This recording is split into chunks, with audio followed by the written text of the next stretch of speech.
నమస్తే. నేను మీ అశ్విని కుమార్.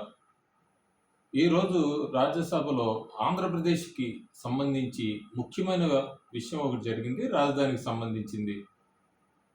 ఆంధ్రప్రదేశ్ నుంచి ఎన్నికైన రాజ్యసభ సభ్యుడు విజయసాయిరెడ్డి అమరావతి రాజధానికి రాజధానా అన్న ప్రశ్నకి కేంద్ర హోంశాఖ సహాయ మంత్రి లిఖితపూర్వకంగా ఒక సమాధానం ఇచ్చారు. అందులో పొందుపరిచిన విశేషాలు ఏంటంటే, అమరావతి ప్రస్తుతానికి రాజధాని అని 2015లో కమిటీ సూచనల మేరకు అది రాష్ట్ర ప్రభుత్వానికి పంపితే అప్పటి రాష్ట్ర ప్రభుత్వం అమరావతిని రాజధానిగా ఎంపిక చేసిందని, అమరావతియే ప్రస్తుతానికి ఆంధ్రప్రదేశ్కి రాజధాని అని లిఖితపూర్వకంగా సమాధానం ఇవ్వటమే కాకుండా, ఆంధ్రప్రదేశ్ ప్రభుత్వం 3 రాజధానుల మీద 2020లో 3 రాజధానులు బిల్లు తీసుకొచ్చిందని కానీ దానికి సంబంధించిన ఏ విషయం మీద కేంద్రాన్ని సంప్రదించలేదని, ఇప్పటికీ కూడా తమ దృష్టిలో అమరావతి రాజధాని అని చెప్పి తేల్చి చెప్పింది.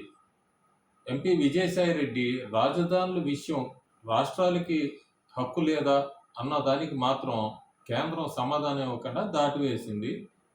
దాన్ని సబ్జ్యూడిస్ కింద వస్తుంది. ఇప్పుడు అది కేసు సుప్రీంకోర్టులో ఉన్నందువల్ల ఇప్పుడు దాని గురించి ఏం మాట్లాడనని చెప్పి కేంద్ర ప్రభుత్వం తేల్చింది. అది జరిగిన కొన్ని గంటలకే కేంద్ర ప్రభుత్వం సుప్రీంకోర్టులో కూడా తన అఫిడవిట్ని ఫైల్ చేసింది.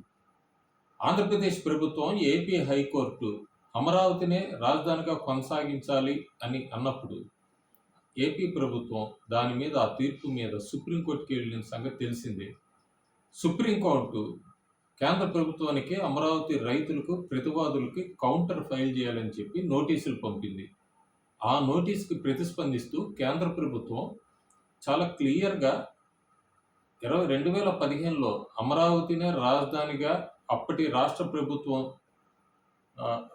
రాజధానిగా ఎన్నుకుందని, కమిటీ సూచనల మేరకే కేంద్రం రాష్ట్రానికి పంపిస్తే రాష్ట్ర ప్రభుత్వమే అమరావతి రాజధాని అందని, ఆ నూతన రాజధానికి కూడా 2,500 కోట్ల రూపాయలు కేంద్రం ఆర్థిక సహాయం కింద పంపించిందని, ఆ రాజధాని అభివృద్ధి కోసము ఇప్పటికే పలుసార్లు కూడా అమరావతి రాజధాని కిందే కేంద్ర ప్రభుత్వం చెప్పిందని చెప్పి, అట్లాగే రాష్ట్ర ప్రభుత్వం కూడా తమకేమీ ఆ తర్వాత ఏం సమాచారం ఇవ్వలేదని, కాబట్టి అమరావతి రాజధానిగా కొనసాగుతుందని చెప్పి సుప్రీంకోర్టులో కూడా కేంద్రం తన తరఫున కౌంటర్ ఫైల్ దాఖలు చేసింది.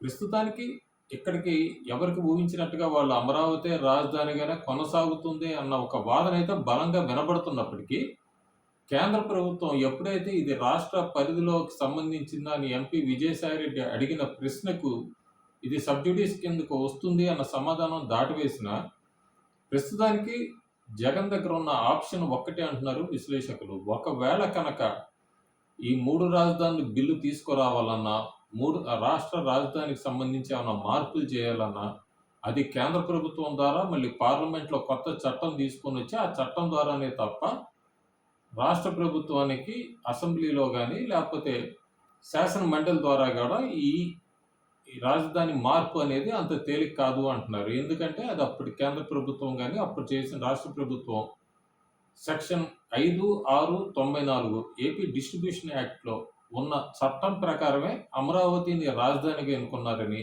దాని నుంచి బయటకు పడటం చాలా కష్టమని, కొత్త రాజధానికి వేరే ఇప్పుడు జగన్ ప్రభుత్వం చెప్తున్నట్టుగా వైజాగ్ కానీ లేకపోతే 3 రాజధానులు మార్పు తీసుకురావాలంటే మాత్రం అది చాలా కష్టతరమైన పని అని విశ్లేషకులు అంటున్నారు. ఎందుకంటే దానికి సంబంధించి కేంద్ర ప్రభుత్వం అట్లాగే పార్లమెంట్లో కొత్త చట్టం ఇవన్నీ కూడా ఇప్పుడు అయ్యేవి కాదని చెప్తున్నారు.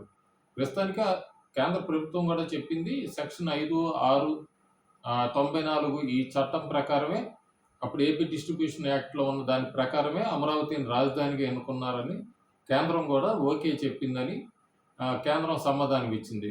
ప్రస్తుత పరిస్థితుల్లో ఇది సుప్రీంకోర్టులో విచారణ ఉంది. 23వ తారీఖు మళ్ళీ అమరావతి మీద కేసు విచారణకు వస్తుంది. అప్పటిదాకా మాత్రం ఓపిక పట్టాలి. అయినా కూడా సుప్రీంకోర్టులో ఈ కేసు అంత తొందరగా పూర్తి అవుతుంది అని అనుకోవట్లేదు అందరూ.